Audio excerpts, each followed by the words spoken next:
Olá, você que acompanha o site Notícias Agrícolas. Estamos de volta aqui com os nossos podcasts, esse podcast semanal que é o Café em Prosa Podcast, falando aí sobre o setor de cafés especiais, o setor de café. E antes da gente começar esse episódio, 2 avisos. Lembrando que estamos lançando muito em breve o Café em Prosa Tour, que vai ser uma viagem aí imersiva dentro do setor de cafés especiais. É uma viagem que a gente está programando para o ano que vem, então fiquem atentos que muito em breve teremos novidades com relação a isso. E hoje a Virgínia Alves não conseguiu participar aqui conosco, a nossa jornalista de café aqui do site, que ela acabou tendo uma outra entrevista, um outro compromisso. Então hoje serei eu, Erickson Cunha, editor aqui do site. E hoje temos aqui o Ademar Pereira, ele que foi eleito recentemente presidente da Câmara Setorial de Café. Seu Ademar, seja bem-vindo ao site Notícias Agrícolas, ao Café em Prosa Podcast.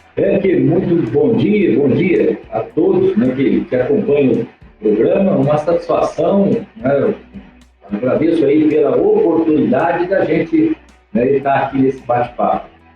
Para a gente iniciar, eu gostaria que você falasse sobre a função da Câmara, a Câmara Setorial de Café, qual que é a função dela, há quanto tempo ela existe e qual que vai ser o seu principal objetivo aí, as suas principais demandas como presidente da Câmara. Eu não sei se precisar, há quantos anos a Câmara existe, mas a principal função dela tem sido assim, trabalhar a questão da política pública, trabalhar a questão da atuação dentro dos órgãos governamentais, instituição pública, em parceria com a pesquisa, no desenvolvimento do Instituto de Economia Agrícola, em apoio, de modo geral, à cafeicultura paulista. Esse é o trabalho que a gente acompanha. De longa data, o pessoal da indústria, o pessoal da exportação, que tenta alinhavar todos os elos da cadeia para contemplar aí a cafeicultura de modo geral. Então, o objetivo geral, hoje, de uma maneira bem sintetizada, seria isso, ela trabalhar toda a organização do setor.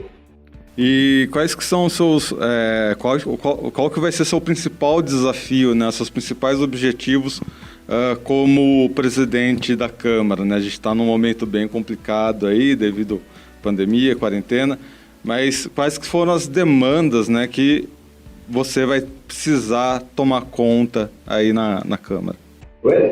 O momento, assim, é delicado, principalmente por conta da pandemia que a gente viveu, mas a cafeicultura é um setor que, de verdade, ele contemplou aquilo que foi um ditado muito forte, que o agro não para. Prova foi o número que bateu o recorde, aí, a questão das exportações, a qualidade do café que chegou esse ano, o clima que colaborou para que tudo isso acontecesse, porque, como o pessoal diz aqui no interior, foi o mel no queijo, porque o grande desafio, primeiro, é produzir, a gente depende muito do clima. Segundo, a sazonalidade de mercado, e esse ano nós tivemos a felicidade das duas coisas acontecer simultaneamente. Então, a gente ter uma belíssima safra, a qualidade ter sido acima daquilo que a gente tem como expectativa, e o mercado que também foi favorável, mesmo dentro da colheita e com tudo aquilo que a gente tem de propostas aí, de número de safra e de qualidade escolhida. Então, assim, foi um momento, está sendo aí um momento delicado, por conta da pandemia, mas os números, a cafeicultura em si, graças a Deus, foi um momento assim que ficou fortalecido. O outro, preocupação agora, de novo, agora é essa questão da estiagem, que já começa a preocupar muito, a cada ciclo é uma nova preocupação, um novo desafio. A cada ano há uma luta para diminuir essa bianualidade do café e, de novo, de olho no clima, de olho no mercado. Vamos trazer alguns fatores aqui. Vamos começar por essa questão do clima, né? A próxima safra não vai ser uma safra cheia, né? Vai ser uma safra menor, por sua bianualidade, né? Que é natural do café. E a gente vê que esse momento, né, essencial de floradas e tudo mais, a gente está tendo aí... o clima não está ajudando muito, está tendo essa estiagem e isso tem preocupado algumas regiões, inclusive aqui em São Paulo. A gente vê ali a região da Alta Mogiana sofrendo essa estiagem, algumas outras regiões. O que vocês estão observando com relação a isso, né? Quais são as expectativas e as ações que vocês estão tomando para ter um acompanhamento desse cenário? A gente já começa a trabalhar, né? A gente sabe que, findando uma safra, a gente já começa esse novo ciclo e assim, a planta, né, já está aí para externar essa florada, e a gente sabe que é muito importante. Nós somos muito dependentes, né, da questão do clima para a gente poder fazer essa safra seguinte. O agricultor ele já fica, né, apreensivo, ele já tira um pouco o pé do acelerador, ele já fica um pouco apreensivo, sim, né, ele já começa a dosar a questão de investimento, né, porque realmente, né, ele começa, na verdade, a medir a questão do emprego nas linhas de crédito, né, que ele tem para fazer dentro da propriedade, entendeu? Então, assim, ele gosta de ter muito pé no chão nessa linha também, e assim, vale a gente ter muita cautela, né? É isso que a gente sente, né, do produtor nesse momento. Muito cauteloso, né, já preocupado, né, do que pode vir com relação à safra vindoura. O principal temor nesse momento é controlar, é ter uma previsão maior de como vai ser a produção da safra, ou não? São os manejos que ainda precisam ser feitos, que nesse momento a gente precisa tomar mais cuidado? Porque associado ao cuidado, a essa cautela, né, o produtor também ele já tenta, na verdade, adequar uma realidade onde ele não consegue mudar a genética da planta, não consegue minimizar a questão do clima, né, embora tenha muitas alternativas. A gente percebe que hoje o produtor ele chega, né, para intervir numa questão dessa muito com o manejo. O sistema de poda é uma delas. A lavoura que chegou depauperada, eu vou demorar um pouco mais para essa lavoura recuperar, né, e aí associado a essa alta temperatura que já chegou, que judia até dessa florada que está externada, a gente percebe que ele tem uma tomada de decisão, né, tá levando em conta esses fatores que acontecem, né, de uma única vez e que pode, né, atrapalhar a próxima safra. Então ele acaba, às vezes, optando, né, por um cenário que está desenhado e que não pode ser favorável. Então, às vezes, ele consegue, né, mudar de uma maneira estratégica, usando o manejo, até mesmo para diminuir essa questão de bianualidade. Ele conduzia algumas lavouras, né, de modo, né, que ele consiga, né, tentar aí minimizar algumas situações, condições adversas que o clima pode propiciar. Agora vamos a um segundo fator que tem sido bem preocupante desde o início dessa semana, mas é um assunto que a gente já vinha sendo previsto, porque ao longo desse ano, né, o Brasil se mostrou um grande exportador de alimentos, um grande exportador aí dentro do agronegócio, o café não foi diferente.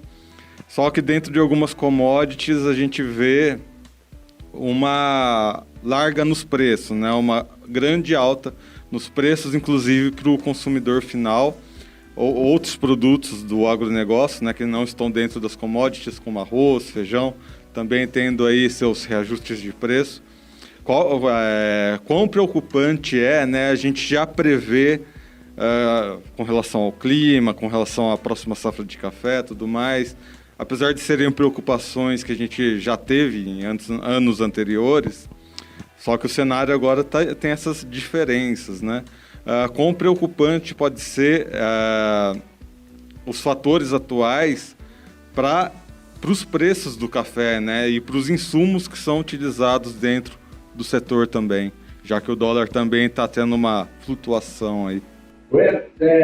Aproveito a oportunidade, né? Eu acho que é uma belíssima oportunidade que você nos dá, né, para a gente veicular isso aos quatro cantos, né, para toda a cafeicultura, algo que nos preocupa, tá? Clima não é novo, sazonalidade de mercado não é novo, nós estamos acostumados e a gente sabe, né, que a natureza, vamos dizer, ela vai dar aquilo que nós temos que ter, tá?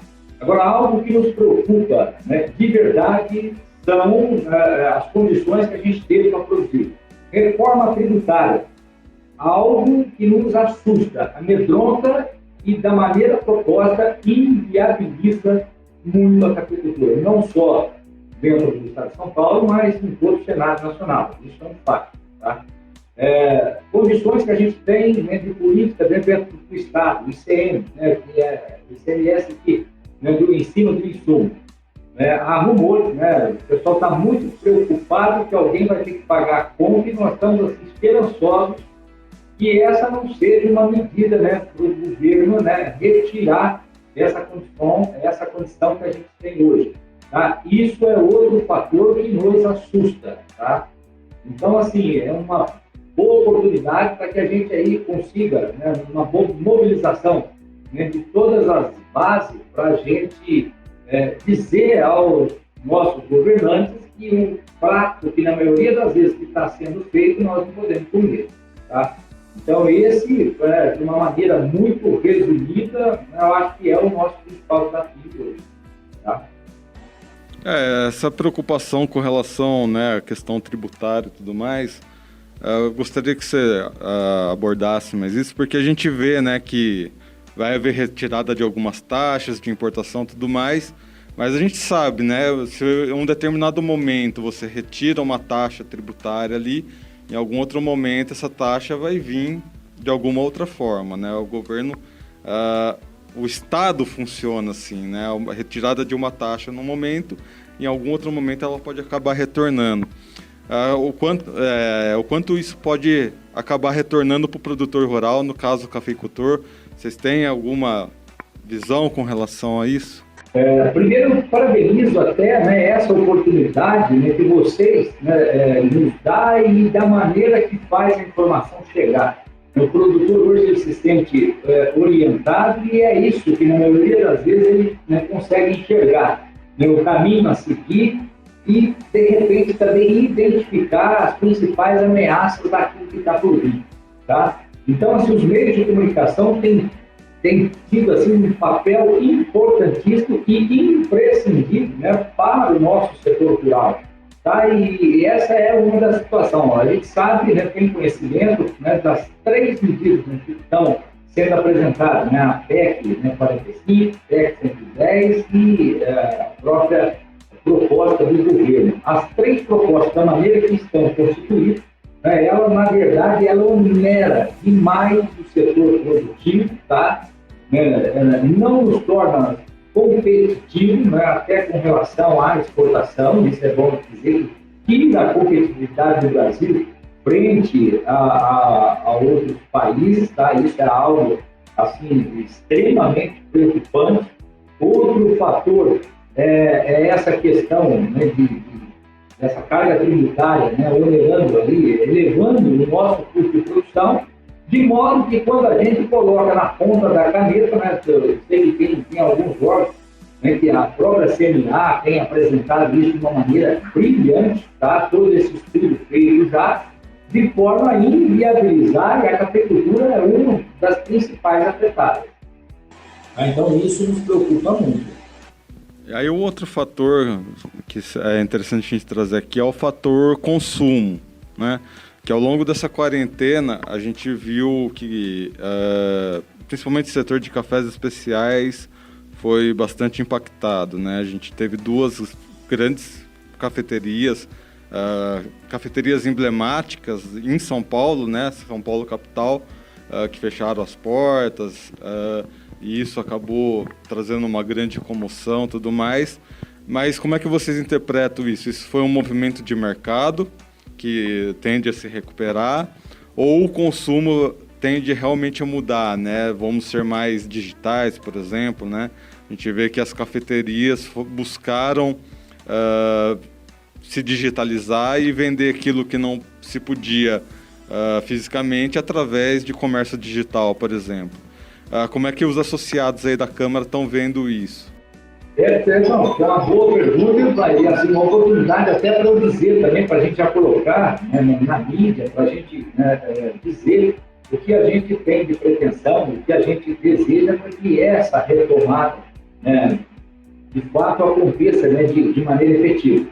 Isso acho que aconteceu com os restaurantes, aconteceu, né, por conta de não poder aglomeração, daquilo que está permitido, não permitido, então acabou afetando, né, esse mercado crescente, né, das cafeterias e que nos interessa muito. A gente sabe, né, que o café ele contempla, né, aquilo que é social, é cultural, né, e isso estava sendo assim, vinha sendo, e a gente aposta muito, né, nessa questão das cafeterias. Nós já buscamos, né, o alinhamento, né, junto ao sindicato, né, da indústria, e tem sido grande parceiro, né? O presidente é muito atuante, muito ativo, né? Foi presidente da Câmara, né, por inúmeras vezes, né? Tem o pessoal, né, da exportação também, que já trabalha alinhado, o pessoal, né, da pesquisa, né? O próprio SEBRAE, né, no comando do Dr. Meirelles, tem dado um dinamismo, né, muito grande, quer apoiar o pequeno produtor, e eu digo a questão da cafeteria, o que a gente quer? A gente quer elaborar um termo de cooperação e trazer, né, como uma grande oportunidade para o pequeno produtor de cafés especiais, principalmente, tá? A gente sabe, né, da relevância aí das pequenas propriedades na produção desses cafés, principalmente nessas regiões de altitude, de clima ameno, fertilidade do solo, que tem sido um berço para cafés especiais, tá? E a gente quer usar sim. Então, a gente quer trazer para dentro da cafeicultura, a Câmara, eu acredito que nós podemos ser o fio condutor, né, tratar todos os elos da cadeia, esse tem sido o nosso discurso, e já está desenhado, né, já tivemos uma receptividade muito grande por parte do produtor. Tivemos aí a plena consciência que cada instituição tem algo para ofertar e a gente reunindo todas essas ideias, todo mundo tem algo para contribuir, para colaborar, principalmente nessa questão das cafeterias. O ponto que a gente quer é trabalhar, é tratar não só o processo produtivo, não só a cafeteria, que nesse momento está fechada, vive um momento delicado, não só a questão da indústria, mas que a gente possa sentar para discutir o café como agronegócio, tá? E que a gente consiga promover do campo ao consumidor, tá? Que nós vamos ganhar, né? Vai estar intrínseca a questão da qualidade, vai estar intrínseca a questão do aspecto, a questão, o mercado, o consumidor passa a ganhar com isso, né? E a competitividade, né? A gente conseguir adequar essas novas realidades usando os meios digitais. Então, já estamos com a ideia de criar e usar o SEBRAE numa plataforma digital, né? O Cine-Café abriu as portas para a gente, mas tem sido muito receptivo, está solidário. Então, eu vejo isso assim como uma grande oportunidade da gente poder reestruturar e de poder buscar, né, junto à pesquisa, junto ao instituto, junto ao governo, que a gente percebe assim, essa abertura que o governo oferece para que a gente possa, junto da Câmara, sentar e discutir todos os elos. Eu acredito que o setor vai sair muito fortalecido pós-pandemia, né, com essas ferramentas que estão sendo, né, desenvolvidas e que vão ser utilizadas. Então, acredito que nós vamos estar acelerando o futuro dentro do presente. Essa é a visão que a gente tem agora e, assim, a gente vê o entusiasmo, a aceitação e a receptividade de todos os órgãos, né, trabalhar em prol dessa cafeicultura. Agora eu quero saber, não do Ademar presidente, mas do Ademar produtor de café, né? Você produz café em Caconde. Como é que está a sua safra, né? Como é que está os seus trabalhos dentro aí da sua propriedade? É uma realidade, né, de todos nós. Eu acho que a cafeicultura vem muito daquele ditado, estamos no mesmo barco, né? O clima que nós possuímos é o mesmo, né? As pessoas do mercado, né? Ninguém vai fazer milagre. E assim, estamos aqui nos preparando, né? Tentando encarar o desafio, né, da melhor maneira possível, né? Buscar essa gestão, buscar essa ferramenta, buscar essas oportunidades no momento presente. Tá? Nós saímos de uma safra muito boa, né? Bem colocou no início, né? Saímos uma safra boa e a safra futura está não há quem mude a genética da planta, né? Isso, por mais que a gente minimize isso com o manejo, o pessoal tem buscado adequar, mas um ano o café produz e o outro ele não produz. Tá? Então a gente, né, já vai trabalhando essa questão aí de usar a bianualidade a favor também nessa linha. E nós estamos aqui num fato que eu acho que é muito relevante, né? Acho que não só no município de Caconde, mas é característica de Minas, o número de pequenas propriedades. Hoje nós estamos aqui com 690 propriedades menor que 5 hectares produzindo café. O município é uma grande reforma agrária natural, tá? Em 2.303 pequenas propriedades.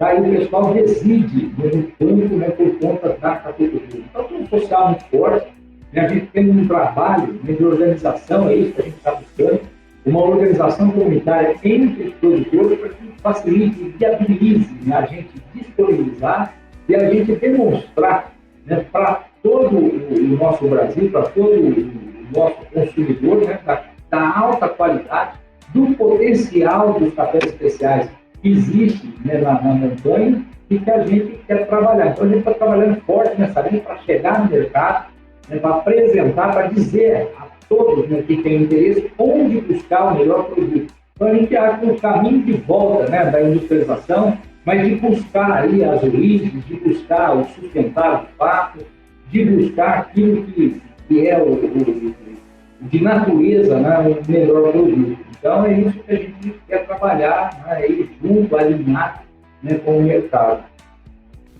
E aí, última pergunta, né? Como é que está o nível da qualidade da bebida aí na sua região? Como que vocês estão vendo aí essa safra de café com relação à qualidade da bebida em si? Aproveito a oportunidade até para ir para falar do papel, do trabalho importante que a Câmara Setorial, né, realizou nos últimos anos, né, de promover o concurso, tá, né, de cafés aí, para identificar, né, o potencial, né, dos cafés. E eu tenho que atribuir a todo esse trabalho aí o Caconde que sai do anonimato, porque nem nós, produtores, sabíamos da excelente qualidade produzida no município.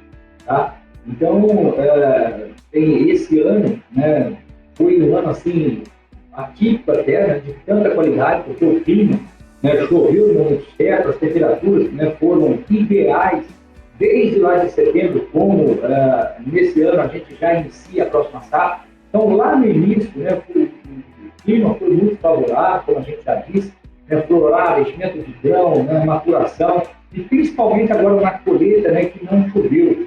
Então, assim, a qualidade está, né, de uma forma fenomenal. E alinhado a isso, né, o produtor ele tem recebido muita orientação, muita informação para que ele trabalhe, né, cada vez mais essa qualidade. Então, a Câmara teve um papel importante nesse estímulo, tá, de promover cada vez mais a qualidade. A cada ano isso tem aumentado. Eu acho que com isso quem vai ganhar é o consumidor brasileiro, com isso quem vai ganhar é o produtor, né, que tem trabalhado, recebe essas informações, né, o que de fato nós vamos primar pela qualidade, o que de fato nós vamos cometer alguns pecados, né, que a gente, né, já começa a interessar aí que não é só o commodity, mas tem muita gente, tem muita demanda por essa exigência de mercado, com os produtos, né, diferenciados, e a gente está trabalhando para atender, né, essa demanda. Então, assim, esse ano a gente já enxerga, por exemplo, o município como uma vitrine. O pessoal que tem vindo buscar, o pessoal que tem apresentado modelos de negócios diferentes, né, ao produtor rural, né, de integrar, de trabalhar integrado a indústria e o setor produtivo. Então, para nós, eu vou falar que o produtor, embora todos os desafios de pandemia, de clima, de mercado, né, ele ainda tem um resgate de estima, né, da gente poder trabalhar essa questão agronegócio, tá? De não ser simplesmente mais um fornecedor de matéria-prima para a indústria. Tá? Então, esse tem sido o nosso trabalho, com foco, né, de ofertar para a indústria, para as categorias, o próprio mercado, né, uma série de opções e alternativas de negócio, aí, de modelo novo, que vai ser interessante para todos os elos da cadeia. Eu conversei aqui com o Ademar Pereira, recém-eleito aí, presidente da Câmara Setorial de Café do Estado de São Paulo. Ademar, muito obrigado pelas suas informações. Deixo aqui mais um espaço para você deixar uma última mensagem aqui para quem está nos ouvindo aqui no podcast. Parabenizar, né, todo o trabalho aí do Notícias da Agrícola, na tua pessoa, cumprimento, né, a todos que têm levado informação, que têm orientado, né, e dizer aí, né, levar o nome de todas as instituições que têm nos fortalecido, a FAESP, o Senar, o SEBRAE, a Secretaria da Agricultura, né, o pessoal da indústria agora, o pessoal da exportação. A gente quer trazer todo mundo para que a gente, né, fica cada vez mais fortalecido e com condições de enfrentar essas condições adversas que ora nos importa pelo clima, pelo mercado, pela política, tá? Mas que a gente consiga aí equalizar e que a gente consiga aí chegar num denominador comum e que a gente mantenha a nossa, não só a tradição, mas a viabilidade, né, do nosso setor, né, que a cafeicultura seja de fato sustentável no próprio mundo. Muito bem, amigos. Lembrando que estamos em todas as redes sociais, então lembre-se de compartilhar esse podcast, compartilhar essas notícias, essas informações com seus colegas, produtores rurais, cafeicultores, para que sejam os produtores rurais mais bem informados do Brasil. Eu sou Erickson Cunha, vou ficando por aqui. Até semana que vem no nosso próximo episódio do Café em Prosa Podcast. Até mais. Um abraço.